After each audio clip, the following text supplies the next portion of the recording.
அன்னைக்கு பதவியேற்பு விழாலேயே அந்த முதல் 3 திட்டங்களை அந்த நேரு ஸ்டேடியத்திலே சைன் பண்றாரு. 3 முத்தான திட்டங்கள்லாம் கிடையாது. சிங்கப்பெண் படை அப்படின்றது அவர் ஐஜி தலைமையிலான படை அமைக்கப்படுன்றார். ஆல்ரெடி உமன் அண்ட் சில்ட்ரனை ஹெட் பண்றது அதற்கு மேல் பொறுப்புல இருக்கவங்க. முறை 2021 திமுக ஆட்சி அமைச்ச போது அங்க பதவியேற்பு விழா நடக்குது. முடிச்ச அடுத்த 1 மணி நேரத்துல எல்லாத்துக்கும் பிரஸ் ரிலீஸ் பறக்கும். 1 ஹவர்ல பறந்துச்சு. சீஃப் செக்ரட்டரி மாற்றம் செய்யப்படுறார். CM secretary 1, CM secretary 2, CM secretary 3 பண்ண மாட்டாங்க. இது திராவிட மாடல் 2.0 கிடையாது. யாராவது 717 டாஸ்மாக மூடுங்கன்னு யாராவது கேட்டிங்களா? இப்போ திராவிட முன்னேற்ற கழகத்து ஆட்சியில் கூட முதல்ல கொஞ்சம் கடையை குறைச்சாங்க. எங்கெங்கெல்லாம் சேல்ஸ் கம்மியாக இருக்கோ அந்த கடையை பூரா குறைச்சாங்க. மீதி கடைகள் பூரா ரிவ்யூ வச்சாங்க. ஏன் சேல்ஸ் குறையுது, நீங்கள் சேல்ஸ் அதிகம் பண்ணணும், சேல்ஸ் அதிகமாகாத அந்த ஆஃபீஸர்ஸ்க்கு மேலே ஆக்ஷன் எடுக்கிற அளவுக்குலாம் போனாங்க.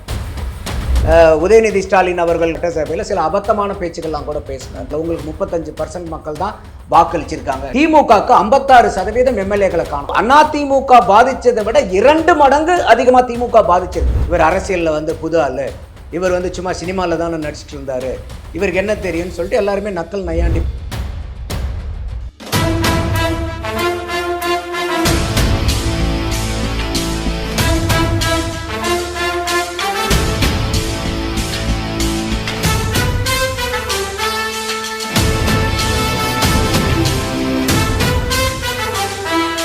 Giriya's Summer Sale. Buy any AC and get free 2 nights, 3 days holiday package.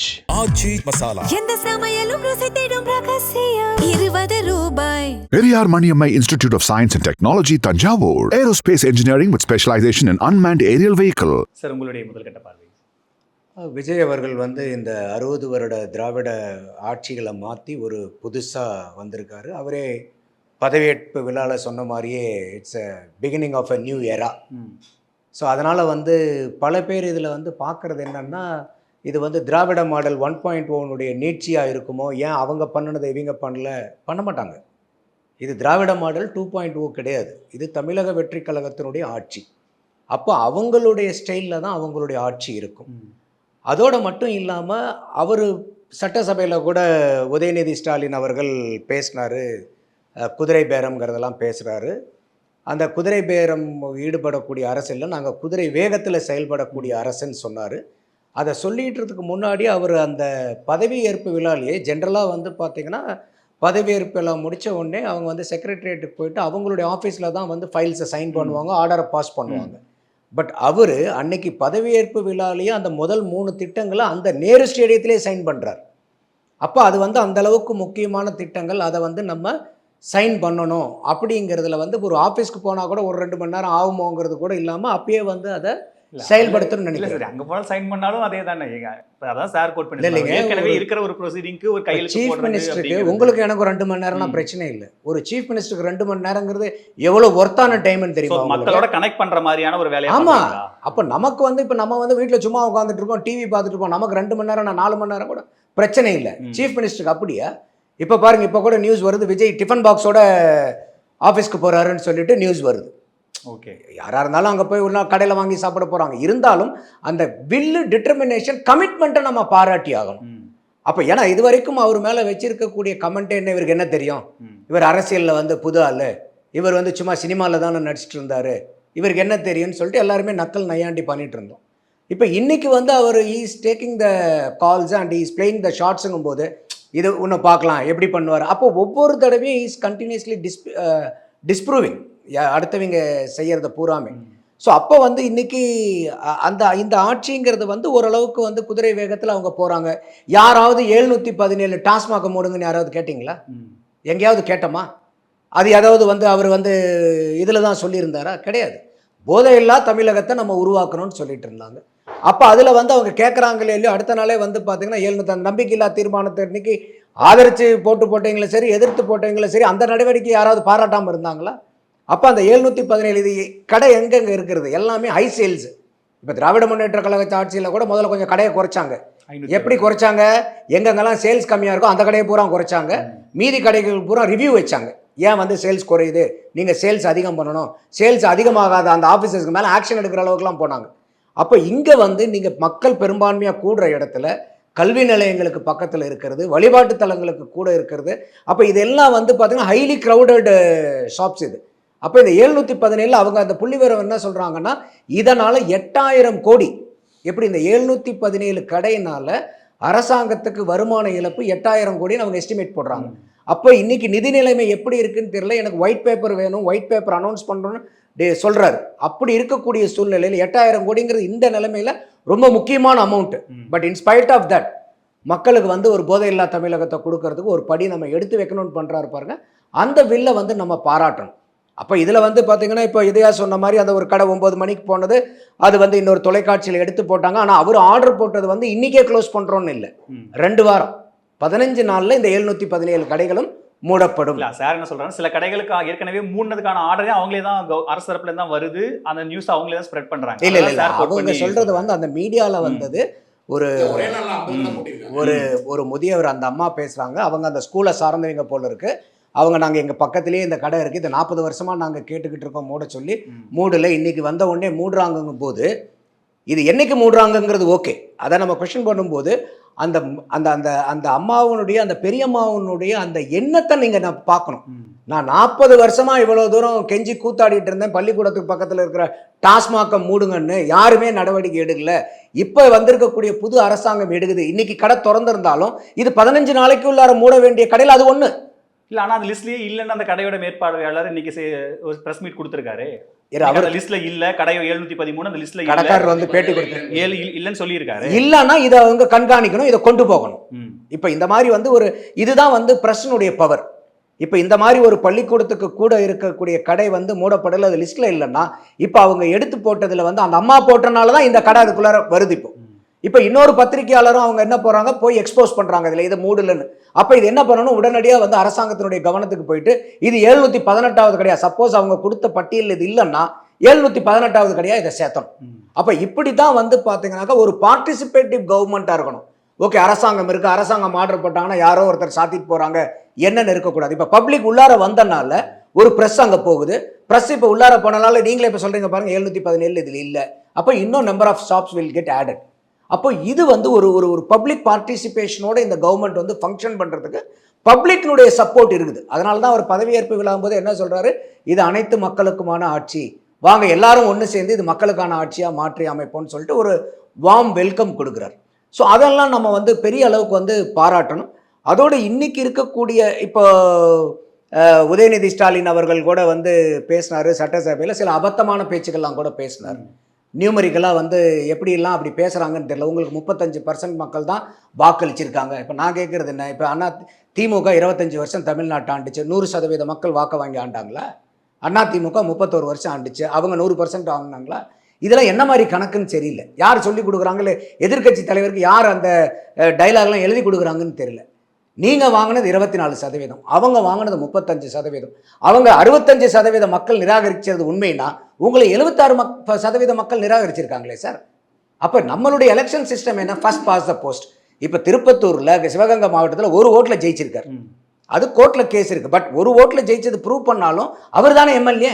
அப்போ நீங்கள் இத்தனை வாக்குன்னா அப்புறம் எதுக்கு இவ்வளோ சப்பக்கட்டு எதுக்கு கட்டணும்னு தெரியல. ஒருத்தவங்க சதவீத கணக்கு சீட்டு கணக்கு அவ்வளவுதான் சார். அதுல அது அவ்வளவு பெரிய விமர்சனமா, ஐயோ ரொம்ப ரொம்ப மோசமான விமர்சனம் அது. நீங்க ஒரு எதிர்க்கட்சி தலைவராக இருந்து பேசக்கூடாது. ஒரு அரசாங்கத்தை பத்தி, ஒரு அரசியலை பத்தி, தேர்தல் நடைமுறையை பத்தி தெரியாத ஒரு அரசியல் விழிப்புணர்வு இல்லாத ஆள் பேசினாருன்னா பரவாயில்ல. நீங்க அரசியல் எதிர்க்கட்சி தலைவர், இப்ப சேப்பாக்கத்தில் நின்று ஜெயிச்சிருக்காருல, எத்தனை சதவீத வாக்கு வாங்கினார் அவரு? 100% வாக்கு வாங்கியிருக்காரா? அவருக்கு ஓட்டு போட்டவங்க ஜாஸ்தியா, அவருக்கு வேண்டான்னு போட்டவங்க ஜாஸ்தியா? அப்ப அதெல்லாம் அவருக்கு தெரியாதா?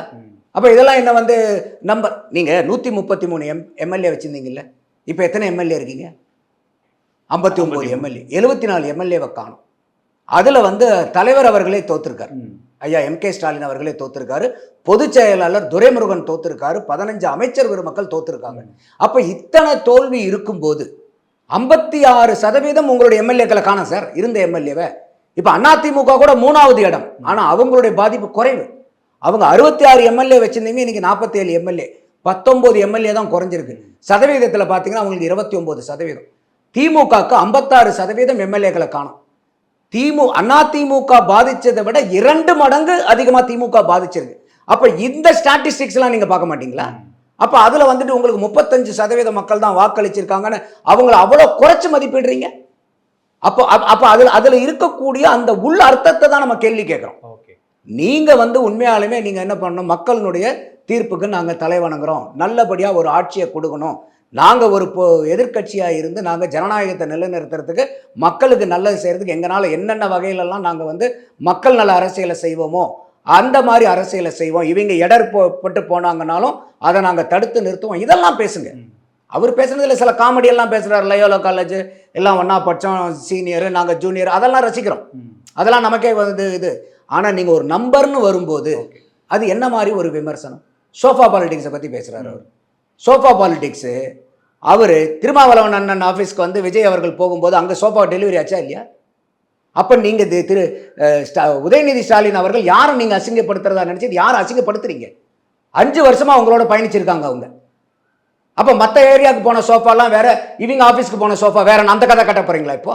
ஸோ ஓவராலாக எப்படி சம பண்ணுறீங்க சார்? இல்லை, ஓவராலாக விஜய் அவர்கள் வந்து ஒரு மாற்றமாக வந்திருக்காரு. அவருடைய இந்த குறுகிய கால நடவடிக்கையை வந்து சில நம்பிக்கைகளை மக்கள் மத்தியில் ஏற்படுத்தி இருக்கு. அப்போ நம்மள மாதிரி பொதுமக்கள் கூட என்ன நினைக்கிறோம்னா, கடந்த ஆட்சியினுடைய அவலங்களினுடைய நீட்சியா இது மாறிடக்கூடாது. ஏன்னா இன்னைக்கு போதைப் பொருள் கலாச்சாரத்தை பத்தி நம்ம பல தடவை பேசியிருக்கோம். இப்ப எதையா கூட சொன்னாரு, அதை சோசியல் ப்ராப்ளம் இருந்தா எப்படிங்கிறது, அதையும் கடந்து இன்னைக்கு பெண்கள் பாதுகாப்புன்னு வரும்போது அதுல பிரதானமா எதை அடிப்படையா வச்சு பெண்கள் பாதுகாப்பு வந்து அங்க நிர்மூலமாக்கப்பட்டதுன்னா இந்த போதை கலாச்சாரத்தினால. அப்ப அந்த போதை கலாச்சாரத்தை நீங்க வந்து கண்ட்ரோல் பண்ணியிருந்தீங்கன்னா ஏன் வந்து அந்த பெண்களுக்கு இந்த அளவுக்கு பாலியல் வன்கொடுமை, அதுவும் கூட்டு பாலியல் வன்கொடுமைங்கிறது ஒரு கலாச்சாரம் மாதிரியாவே மாறுது தமிழ்நாட்டில். அப்போ அதுக்கு காரணமா இருக்கக்கூடிய போதைப் பொருள் கண்ட்ரோலை அவர் வந்து எடுக்கிறாரு இந்த இடத்துல. அப்போ இப்ப திமுகவை வந்து பாராட்டுறவங்க ஆதரிக்கிறவங்க எல்லாமே வந்து பார்த்தீங்கன்னா இது வந்து ஒரு திமுகவினுடைய ஸ்டைலில் இல்லைங்கிற மாதிரி ஒரு விமர்சனம். சார் தேவையில்லை, இருக்கக்கூடாதுங்கிறது நம்மளுடைய பார்வை. அப்படி நீங்க திராவிட மாடல் 1.1 எக்ஸ்டென்ஷனா இருக்கிற மாதிரி இருந்தா அதுக்கு திமுகவே கொண்டு வந்திருப்பாங்கல்ல மக்கள். அப்போ அவங்க பண்ணின அரசியல் விஜய் அவர்கள் பண்ணக்கூடாது. அடுத்ததும் இன்னும் ஒரு படி மேல போய் அவர் வந்து இந்த சனாதனத்தை பத்தியும் பொறுப்பு இல்லாம பேசினாரு சட்டசபையில உதயநிதி ஸ்டாலின் அவர்கள். அப்போ இதுல தாவேக்கா சார்ந்தவங்க அவங்களுடைய நிர்வாகிகள் எல்லாருமே ரொம்ப சூதானமா இருக்கணும். என்ன காரணம்னு கேட்டீங்கன்னாக்கா 2019, 21, 24 இந்த 3 தேர்தலையும் திமுக சிறுபான்மையினருடைய வாக்கு வங்கியை மோடி எதிர்ப்புங்கிற பேரில் சொல்லி பாரதிய ஜனதா எதிர்ப்புங்கிற பேரில் அறுவடை பண்ணி ஜெயிச்சுட்டு வந்தாங்க. அதை விஜய் வந்து அடிச்சு தகர்த்திருக்கார். சிறுபான்மையினருக்கு இங்கே பெரிய அளவுக்கு வாக்கு வந்திருக்கு. அப்போ சிறுபான்மையினருடைய நம்பிக்கையை இழந்து உட்கார்ந்துருக்காங்க. 2வது, கவர்னர் அவர்கள் வந்து இவர் ஆட்சி அமைக்கிறதுக்கு கூப்பிடுறதுக்கு அந்த ஒரு 3-4 நாள் டைமில் திமுக அண்ணா திமுகவை ஆட்சியில் அமைக்க வைக்கிறதுக்காக எவ்வளவு பெரிய திட்டங்கள் வகுத்தாங்கிறத ஐயா MA பேபி அவர்கள் கம்யூனிஸ்ட் பார்ட்டியினுடைய all India general secretary India டுடேல எக்ஸ்போஸ் பண்றார். இப்ப CV சண்முகம் அதை எக்ஸ்போஸ் பண்றார். அப்போ நீங்க இன்னைக்கு அண்ணா திமுகவை வந்து நீங்க ஆட்சியில கொண்டு வந்து திமுக உட்கார வைக்கணும்னா பாரதிய ஜனதாவினுடைய ஒத்திசைவு இல்லாம இதை பண்ணிட முடியுமா? அப்போ திமுகவினுடைய இத்தனை ஆண்டு கால பாரதிய ஜனதா எதிர்ப்பு, மோடி எதிர்ப்பு அரசியல் புறம் எவ்வளவு பெரிய அப்பட்டமான பொய்ங்கிறது இப்ப அம்பலப்பட்டு போயிருக்கு. அப்போ இதை மடைமாற்றத்துக்காக அவங்க பக்கம் திருப்பி அந்த சிறுபான்மையினுடைய வாக்காளர்களை கவர்றதுக்காக இந்த சனாதனங்கிற வார்த்தையை திருப்பி அவர் வந்து உதயநிதி பேசுறாரு. திரு MLA இவர் நம்ம முஸ்தபாவுமே சனாதனத்துக்கு எதிராக அதைத்தான் நான் இப்ப சொல்ல வரேன். அப்போ திமுக அவங்களுடைய அத்தனை சித்து விளையாட்டுகளையும் காமிக்கும், தேவையில்லாம உங்க வம்படிக்கு இழுத்து விடும், உங்களை தேவையில்லாம கான்ட்ரவர்சியில மாட்டி விடுவாங்க. தாவேக்காரங்க அதுல நீங்க சூதானமா இருக்கணும். நீங்க திமுக விரிக்கக்கூடிய வலையில போய் மாட்டாதீங்க. ஏன்னா அவங்க எக்ஸ்போஸ் ஆயிட்டாங்க திமுக. இப்ப ஐயா கண்ணன் அவர்கள் கூட சொன்னாரு, இன்னைக்கு தேர்தலில் ரீஎலெக்ஷன் வந்தா இப்ப இவர் ஸ்டாலின் அவர்கள் சொல்லிட்டு இருந்தாரு பாருங்க, 200 எடப்பாடி 210ன்னு, இந்த 200 சீட்டை இன்னைக்கு தாவே காட்டிக்கும் இன்னைக்கு தேர்தல் இருந்தா. அப்ப திமுக எக்ஸ்போஸ் பண்ணனால அவங்க மடைமாற்று அரசியலுக்காக சட்டசபையை பயன்படுத்துறாங்க. இதுல தாவேக்கா சார்ந்தவங்க நிர்வாகிகள் MLAக்கள் யாரா வேணா இருக்கட்டும், நீங்க சூதானமா அதை அணுகுங்க. உங்களை வேணும்னே ட்ராப் பண்ணுவாங்க. அதுல அவங்க கவனமா இருந்தாங்கன்னா இந்த ஆட்சி வந்து இதனுடைய வேகம் இன்னும் அதிகமான வேகத்துக்கு போய்கிட்டு இருக்கும் அப்படிங்கிறது என்னுடைய பார்வை. பிரபா, உங்களுடைய முதல் கட்ட பார்வைனா இதுல முக்கியமா இன்னொரு கேள்வி என்னன்னா, சார் சொன்ன மாதிரி அதிகாரிகள் மாற்றம் வந்து எதிர்க்கட்சி தரப்பினரால் நிறைய பாராட்டப்படுது. குறிப்பா உளவுத்துறை ஐஜியா போட்டிருக்கு தஸ்ராக்காருக்கு அவருடைய இது நிறைய பேர் பாராட்டப்படுது. அதிகாரிகள் மாற்றம், அதுக்கப்புறம் இன்னும் அமைச்சர்களுக்கு இன்னும் இலாக்கா ஒதுக்காம இருக்கு, அமைச்சரவை விரிவாக்கம் இருக்குன்னு நிறைய விமர்சனங்களும் இருக்கு. அதையும் சேர்த்து நீங்க இந்த ஆட்சியை எப்படி பாக்குறீங்க? இல்ல, இந்த கவர்மெண்ட் வந்து இவங்க முதல் முறையா ஆட்சிக்கு வர்றாங்க. இது 67ல திமுக வந்தப்போ எப்படி இருந்தது அப்படின்னு நம்ம ஒப்பிட்டு பார்த்தோம்னா நமக்கு புரியும். 77ல அதிமுக முதல் முறையாக ஆட்சிக்கு வரும்போது எப்படி இருந்ததுன்னு ஒப்பிட்டு பார்த்தோம்னா நம்மளுக்கு புரியும். இன்னொன்று, இவங்க வந்து வேகமாக செயல்படுறாங்க, அதிரடியாக அதிகாரிகளை மாற்றுறாங்க அப்படின்றதே வந்து நம்மளாம் ஒரு நம்பிக்கை வச்சுருக்காங்கல்ல. உதாரணத்துக்கு அண்ணன் உதய அண்ணா சொன்னார், இந்த மாதிரி ஒரு மதுக்கடையை மூடினாங்க அப்படின்னு சொல்லி ஒரு பெண்மணி வந்து வீடியோ போட்டாங்க அப்படின்னு. அது என்னென்னா அவங்க ப்ரொமோஷனுக்காகலாம் அவங்க பண்ணலை. அது அவங்க என்னென்னா, நான் ஒருத்தர் மீது வந்து நம்பிக்கை வச்சு நான் ஓட்டு போட்டேன், அவர் செஞ்சிருக்காரோ செய்யலையோ கூட அது செஞ்சதை அவங்க நம்புறாங்க. அவங்க அந்த கடை வந்து காலை 9 மணிக்கு மூடி இருக்கு, இன்னைக்கு பார்த்தோன்னே இந்த கடை மூடி இருக்கு அப்படின்னு அவங்க சப்கான்ஷியஸாக அவங்க வந்து இது விஜய் தான் செஞ்சிருக்காரு, இந்த கடையை மூடி இருக்காருன்ற நம்புறாங்க. ஸோ அந்த நம்பிக்கையின் வெளிப்பாடாக இதை பார்க்குறேன். ஒன்று. ரெண்டாவது, இவங்க அதிரடியாக இந்த அதிகாரிகளை மாற்றுறாங்க. இந்த மாற்றங்கள் விமர்சனத்துக்குள்ளாவது பாராட்டுக்குள்ளாதெல்லாம் தாண்டி அப்படி அதிரடியாகலாம் மாற்றல, மிகவும் நிதானமாக பொறுமையாக விஜய் கையாளுகிறார்.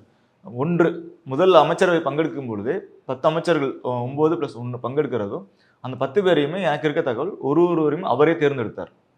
அது வந்து அவங்க சொல்ற மாதிரி ஒரு பவர் சென்டர் இருக்கு. ஒரு ஆட்சியிலும் நம்ம வந்து பவர் சென்டர் பார்த்துட்டே இருந்திருப்போம். எம்ஜிஆர் அவர்கள் இருக்கப்போ அவர் கூட யாரெல்லாம் இருந்தாங்க, யார் சொல்றதை கேட்கிறாரு அவருன்ற மாதிரியான தகவல் வந்துட்டே இருக்கும். அம்மையார் ஜெயலலிதா அவர்கள் இருக்கும் பொழுதும் அவர்களுக்கு வந்து பின்னால் வந்து சசிகலா அவர்கள் இருந்தார், டிடி தினகரன் அவர்கள் இருந்தார், மறைந்த நடராஜன் அவர்கள் இருந்தார் அப்படின்றலாம் நம்ம கேட்டுகிட்டே இருப்போம். இப்போ ஈவன் இப்போ கடந்த முன்னாள் முதலமைச்சர் ஸ்டாலின் அவர்கள் இருக்கும்போது கூட அவருக்கு வந்து இவரெல்லாம் ஆலோசனை சொல்றாங்க அப்படின்னு சில பேர்கள் அடிபட்டுட்டே இருக்கும். அப்படி விஜய் மீதும் கட்டமைக்கப்படுறப்போ இந்த எனக்கு கிடைச்ச கிரெடிபிள் தகவல் படி 10 அமைச்சர்களையும் பொறுப்பேற்ற அமைச்சர்கள் 10 பேரையுமே வந்து அவர் தனிப்பட்ட முறையில் தேர்ந்தெடுக்கிறார். எல்லாமே முன்னணி தலைவர்கள் தானே. முன்னணி தலைவர்கள் நீங்க பட்டியலுக்கு என்ன இருக்கு, அவங்க கண்டிப்பா அமைச்சர்கள் இருப்பாங்கன்னு எதிர்பார்க்கப்பட்டது. இல்ல, அப்படி இல்ல. நீங்க முன்னணி தலைவர் வந்து கீர்த்தனா நீங்க அமைச்சர்கள் இருப்பாங்க எதிர்பார்த்தீங்களா? கீர்த்தனா பிரபு தவிர மீதி இருக்கிற ஆதவ எல்லாருமே வந்து நீங்க சென்னையில நீங்க சென்னையில எவ்வளவு அமைச்சர் கொடுப்பாங்க திமுகல? சென்னையில வந்து அதிமுக எவ்வளவு பேருக்கு அமைச்சர்கள் கொடுப்பாங்க? அப்போ மண்டல வாரியாக அவங்க பிரித்து ஒரு மண்டலத்துக்கு எவ்வளோ அல்லது மாவட்டத்துக்கு எவ்வளோன்றது அந்த கணக்கு போட்டு தான் எல்லா அமைச்சரும் எடுப்பாங்க. இப்போ நம்மளுக்கு தெரிஞ்ச பேர்கள்லாம் தெரிஞ்சாலும் இந்த 10 பேருமே வந்து வேணும்னே அந்த 10 பேர் வேணும் அப்படின்னு அவர் எடுத்தாரான்னு கேட்டால் அதுலேயும் அவரும் கணக்கு வச்சிருக்காரு. அதில் வந்து ஒரு ஒருத்தர் பெண் இன்க்ளூஷன் வேணும் அப்படின்ற அடிப்படையிலையும் இப்படி எடுத்து இன்னும் ஒரு வாரம் ஆச்சு, இன்னும் வந்து அவங்களுக்கு போர்ட்ஃபோலியோஸ் ஒதுக்கல. போர்ட்ஃபோலியோஸ் எதுக்கு ஒதுக்கணும்? பொறுமையாக ஒதுக்குவோம், நேரம் காலம் அவசரம் எடுத்துக்குவோம் அப்படின்றாங்க. கடந்த முறை 2021 திமுக ஆட்சி அமைச்ச போது நீங்கள் பார்த்துருப்பீங்க, கேள்விப்பட்டு நீங்களும் ஊடகத்தில் இருந்தனால, அங்கே பதவியேற்பு விழா நடக்குது. முதல்வர் பதவியேற்பு விழா முடிக்கிறாரு. முடிச்ச அடுத்த 1 மணி நேரத்தில் எல்லாத்துக்கும் ப்ரெஸ் ரிலீஸ் பறக்கும். 1 ஹவரில் பறந்துச்சு. இவர் சொன்னார் 2 மணி நேரம் இருக்குது, நான் தாமதப்படுத்தலன்னு சொல்லி கைது போட்டாங்க 3 மணி. அதுவே தாமதம் எனக்கு கேட்டால். அவங்க அங்கே பதவியேற்று முடிக்கிறாங்க, எல்லாத்துக்கும் ப்ரெஸ் ரிலீஸ் வருது. சீஃப் செக்ரட்டரி மாற்றம் செய்யப்படுறார், CM secretary 1, CM secretary 2, CM secretary 3, இந்த பக்கம் போலீஸில் வந்து டிஜிபி மாற்றம் பண்ணல, போலீஸில் வந்து கமிஷனர், அதிகாரிகள் மாற்றம்னு வித்தின் 1 ஹவரில் ப்ரெஸ் ரிலீஸ் பறந்தது. 2 மணி நேரம் எடுக்கல, அங்கிருந்தெல்லாம் அவர் கையெழுத்து போடல. அவர் பதவியேற்று முடிச்சு இறங்குறதுக்குள்ள இந்த உத்தரவுகள் பிறப்பிக்கப்படுது. ஸோ அவ்வளோ வேகமாக திமுக செயல்பட்டுச்சு. ஏன்னா அவங்களுக்கு ஒரு அனுபவம் இருக்குது. தாவேக்காவுக்கு அந்த அனுபவம் இல்லை. அந்த அனுபவமின்மை வந்து எல்லாத்துலேயும் வெளிப்படுது. அவர்களோட ப்ரெஸ் ரிலீஸ்லேருந்து, அவர்கள் பேசுவதிலேருந்து, சட்டமன்றத்தில் வந்து அவங்க கொடுக்குற பதிலிருந்து எல்லாத்தையும் வெளிப்படுது. அதெல்லாம் விமர்சனத்துக்குள்ளாக்க வேண்டிய அவசியம் இல்லை இப்போதைய நிலையில். ஏன்னா 1 வாரம் தான் வந்திருக்கு. முதல் முறை சட்டமன்றமே முதல் முறை இப்போ தான் அவங்க பார்க்குறாங்க. அதில் பல பேர் முதல் தலைமுறை அரசியல்வாதிகள் எல்லாரும் இப்போ முதல் முறையாக சொற்ப பணங்களில் வச்சு இல்லை பணமே இல்லாமல் கூட சட்டமன்றத்துக்கு வந்திருக்காங்க. அதனால் அதுக்காகலாம் அவங்க விமர்சிக்க வேண்டிய அவசியம் இல்லை ஒன்று. ஆனால் இவங்க சொல்கிற மாதிரி வேகமாக போகிறாரு அப்படின்னா வேகமாகவும் போல. He is playing into his gallery. அவர் வந்து முதல் நாள் அறிவித்த 3 முத்தான திட்டங்கள்லாம் கிடையாது. மின்சார திட்டம், மின்சாரமும் நேரடியாக ஒரு பாப்புலர் ஸ்கீம் கிடையாது. மின்சாரத்தை வந்து ஆல்ரெடி இருந்தது தான். 100ன்றது 200 ஆக்கியிருக்காரு. அது 500ன்னு சீலிங் வைக்கிறப்போ உங்களுக்கு 500க்கு மேலே போகிறவங்களோட சீலிங் குறையிறப்போ அந்த 200 உங்களால் ஃபினான்ஷியல் பேர்டன் வந்து அவ்வளோ பெரிய பேர்டன் இருக்க பொருள். மிச்சம் 2 இருக்க ஸ்கீம்களுக்காக வந்து நேம் மாற்றிருக்காங்க, அவ்வளோதான். பெண்களுக்கு வந்து இந்த சிங்கப்பெண் படை அப்படின்றது அவர் வந்து ஐஜி தலைமையிலான படை அமைக்கப்படுன்றார். ஆல்ரெடி உமன் அண்ட் சில்ட்ரனை ஹெட் பண்ணுறது வந்து அதற்கும் மேல் பொறுப்பில் இருக்கவங்க. அப்போ அதுக்கு மேல் பொறுப்பில் இருக்கவங்க வந்து ஐஜிட்ட வந்து ரிப்போர்ட் பண்ணுவாங்களா? அப்போ நீங்கள் இதுக்கு தனியாக ஆட்கள் போடப்படும், புதுசாக நீங்கள் டிஎன்பிசியில் ரெக்ரூட்மெண்ட் போடுறீங்க அப்படிலாம் கிடையாது. அவர் அது நான் வந்து பெண்கள் பாதுகாப்புன்னு சொல்லி வந்திருக்கேன், அதுக்கு நான் ஒன்று போடணும். ஆல்ரெடி வந்து இப்போ மதுவிலக்குக்காக தனியாக ஸ்குவாட் அமைக்கணும்னு பேர் ஒன்று போட்டிருக்காரு. ஆல்ரெடி மதுவிலக்கு ஆயத்துறைன்னு ஒரு தீவு அமைப்பு இருக்குது. இங்கே போலீஸ்லேயே வந்து மதுவிலக்கு பிரிவுன்னு தனியாக பிரிவு இருக்குது. அதுக்கு ஒரு மாவட்டத்துலையும் ஏடிஎஸ்பி தலைமையிலான அதிகாரிகள் இருக்காங்க. இங்கே கமிஷனரேட் பார்க்கும்பொழுது ஏசி தலைமையிலான அதிகாரிகள் இருக்காங்க, டெப்டி கமிஷனர் தலைமையிலான அதிகாரிகள் இருக்காங்க. ஒருவருக்கும் டிபார்ட்மெண்ட் எல்லாமே முதலமைச்சருடைய நேரடி கட்டுப்பாட்டில் இருக்கும். போலீஸ் செய்யல கேட்குறேங்க. நான் இதுக்கு முன்னாடி வரைக்கும் போலீஸ் யார் கட்டுப்பாட்டில் இங்கே இருந்திருக்கு? காவல்துறை மேண்டேட்டரியா வந்து முதலமைச்சர் கட்டுப்பாட்டில் தான் இருக்கும். இதை நான் வந்து இந்த பெண்கள் பாதுகாப்பு ஏன் கட்டுப்பாட்டில் வைக்கிறேன் அப்படின்றது ஆல்ரெடி யார் கட்டுப்பாட்டில் இருந்து இதுக்கு முன்னாடி முன்னாள் முதலமைச்சர் ஸ்டாலின் அவர் கட்டுப்பாடுலாம் பெண்களும் இருந்து. நான் இதெல்லாம் குற்றம் சொல்லலை. He is playing into his கேலரின்னு தான் சொல்றேன். அவருக்கு தெரியும் இவங்க சொல்றது என்னோட ஆடியன்ஸ் வந்து பெண்கள். என்னோட ஆடியன்ஸ் வந்து பெண்கள் பாதுகாப்புக்காக எனக்கு ஓட்டு போட்டிருக்காங்க. என்னுடைய முதல் ஆடியன்ஸ் அவங்க.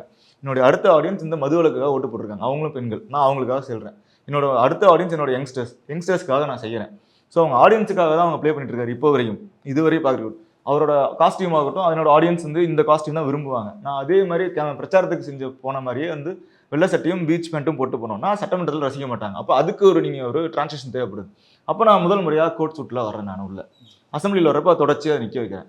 இன்னும் ஒன்றும் அசம்பிளியில் ரியாக்ட் பண்ண மாட்டேன். இதுக்கு முன்னாடி எல்லாரும் பேசுவாங்க, why should I talk about, நான் ஏன் பேசணும், என்னை பற்றி மற்றவங்க பேசட்டும் அப்படின்றதும் அவருடைய பாணியை அவர் கடைபிடிக்கிறார். இதில் இந்த அவருடைய மொற்ற பாணியும் வந்து ஒரு புதிய அரசாக இருந்தாலும், ஒரு புதிய நபராக இருந்தாலும், அவர் வந்து இந்த திராவிட அரசியல் அல்லது மாநில அரசியல், திராவிட அரசியல் நம்ம இவ்வளோ நாள் சொல்கிறதெல்லாம் வந்து மற்றவங்க என்ன மனதில் வச்சு சொல்கிறாங்கன்னு நமக்கு தெரியாது. பட் என்னுடைய புரிதலில் திராவிட அரசியல் அல்லது திராவிட கட்சிகள் நீச்சின்னு சொல்லும்போது அது ஒரு மாநில கட்சி. மற்ற மாநிலங்களை பொறுத்தளவுக்கு வெவ்வேறு கட்சிகள், தேசிய கட்சிகள் வந்திருக்கும், மாறி மாறி வந்திருப்பாங்க. இங்கே வந்து திராவிடம் காலொன்று இருக்குது அப்படின்றது நான் எப்படி புரிஞ்சுக்கிறேன், இங்கே வந்து மாநிலத்துக்காக பேசுறது, மாநில சுயாட்சிக்காக பேசுறது, ஒரு மாநில கட்சி இங்கே ஆட்சிக்கு வந்துகிட்டே இருக்குது தொடர்ச்சியாக.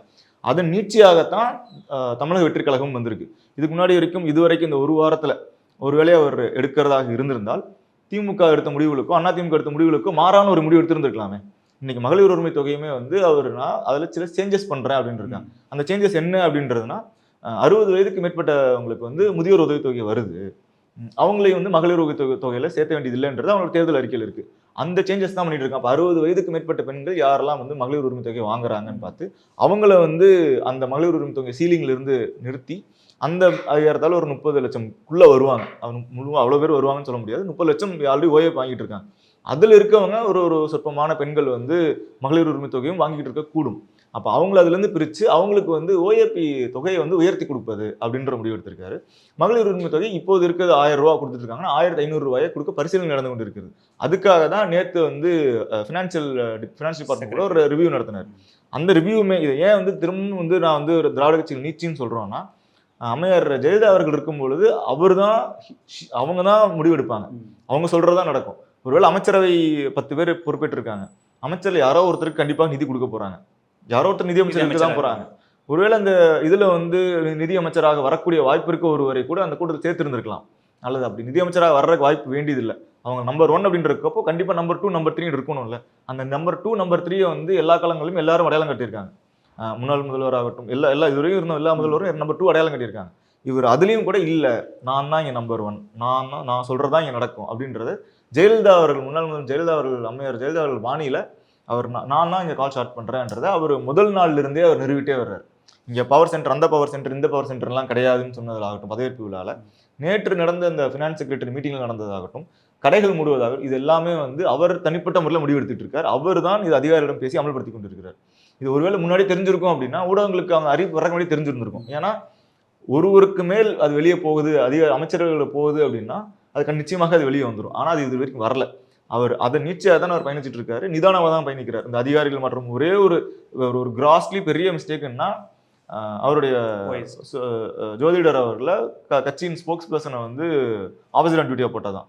அதை தாண்டி இப்போது வரைக்கும் வந்து அவர் நிதானமாக பயணிச்சுட்டு இருக்கார். திங்கட்கிழமை தான் வந்து அமைச்சரை விரிவாக்கத்துக்கான வாய்ப்புகள் அதிகம் இருக்குது. ஆளுநரை பார்த்து திங்கட்கிழமைக்கு மேல் தான் அமைச்சரை விரிவாக்கம் பண்ணுவாங்க. விரிவாக்கம் பண்ணாலும் இவர் உத்தரவுக்கு மீறி அங்கே எதுவும் நடக்காது. இதனால் வரைக்கும் அப்படிதான் நடந்திருக்கு. கட்சியும் இவங்கெல்லாம் ஒருவேளை அண்டர்ஸ்டாண்ட் பண்ணிட்டே இருந்தாங்க கூட, அல்லது அவர் ஆதரிக்கிறோன்ற பேரில் சிலர் பண்ணுறாங்கல்ல, அது வந்து அது அதீத ஆதரவுன்னு நான் பார்க்கல. அது வந்து நம்பிக்கை. நானே நினச்சிட்டே இருக்கேன். உதாரணத்துக்கு ரொம்ப சிம்பிளாக சொல்கிறேன். கணவன் மனைவிக்குள்ள சண்டை இருக்கும் பொழுது கணவன் வந்து கோபமாகவே மனைவி அடித்தா கூட இல்லை அவர் என் மேலே இருக்க பாசத்தில் அடித்தாருன்னு சொல்லுவாங்கள்ல, அது வந்து ஒரு வகையில் டாக்ஸிக்காக இருக்கும் நம்ம பார்க்கறதுக்கு. அந்த மாதிரியான கண்மூடித்தனமான நம்பிக்கையிலையும் அன்புலையும் அவங்க இதெல்லாம் வெளிப்படுத்துறாங்களே ஒழிய அது ஓவர் பயசாகவும் பார்க்க வேண்டியதில்லை. அதை அந்த நம்பிக்கையை காப்பாற்ற வேண்டிய இடத்துல விஜய் இருக்கிறார். அதை அவர் இப்போது வரை காப்பாற்றிக் கொண்டிருக்கிறார். இதற்கு மேல் எப்படி செயல்பட போடுகிறார் அப்படின்றதான் பொறுத்திருந்து பார்க்கலாம். Giriga's summer sale. Buy any AC and get free 2 nights, 3 days holiday package. ஆச்சி மசாலா. எந்த சமையலும் ருசி தேடும் ரகசியம் 20 ரூபாய். Periyar Maniammai Institute of Science and Technology, Tanjavur. Aerospace engineering with specialization in unmanned aerial vehicle.